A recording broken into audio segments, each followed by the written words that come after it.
मित्रों, कहानी को शुरू करूं उसे पहले आप लाइक और सब्सक्राइब करें। आज सुबह सुबह राहुल ने अपनी माताजी को फोन कर कहा, माँ आप यहीं पूना आ जाइए हमारे पास। वहाँ मुंबई में अकेले क्यों रह रही हो? हमें भी आपके बिना अच्छा नहीं लगता है। असल में कुछ महीनों पहले ही राहुल के पिताजी का देहावसान हो गया था। तब से माताजी अपने पुश्तैनी घर में अकेले ही रह रही थी और राहुल नौकरी के कारण अपनी पत्नी व 2 बच्चों के साथ पुणे में रहता था। राहुल कई बार फोन भी कर चुका था पर माँ थी कि मानती ही नहीं थी। आखिर एक दिन राहुल ने माँ से आमने सामने बैठकर पूछना चाहा कि क्या बात है माँ, अपने निर्णय पर इतना अड़िग क्यों है? माँ का कहना था कि पहले कुछ महीने तो तुम लोगों को मेरा साथ रहना अच्छा लगेगा, लेकिन धीरे धीरे रिश्तों में कड़वाहट आने लगेगी। इससे अच्छा है हम दूर रहकर ही अपने रिश्तों की मिठास बरकरार रखें। राहुल ने जवाब दिया, माँ ऐसा कुछ भी नहीं होगा, विश्वास रखिए।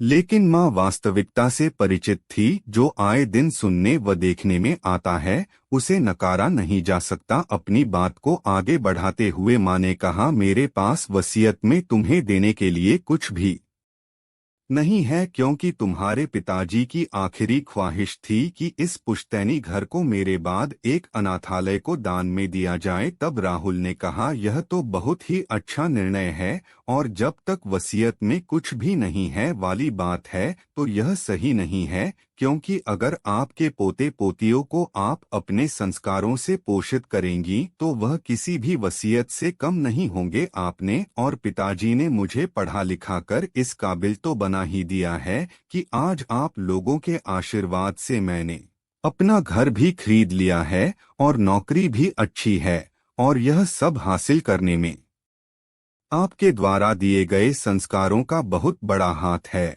और मैं भी यही चाहता हूं कि आपके पोते पोती को भी यह सब मिले ताकि उन्हें भी किसी वसीयत की कभी भी कोई आवश्यकता ना हो। किसी तरह से राहुल ने अपनी मां को काफी ना नुकुर के बाद पुणे आने के लिए मना ही लिया। दादी को घर पर देखते ही बच्चों की खुशी का ठिकाना नहीं था और राहुल भी अब अपने बच्चों की परवरिश को लेकर निश्चिंत था, क्योंकि बच्चे अब सुरक्षित व संस्कारी हाथों में थे।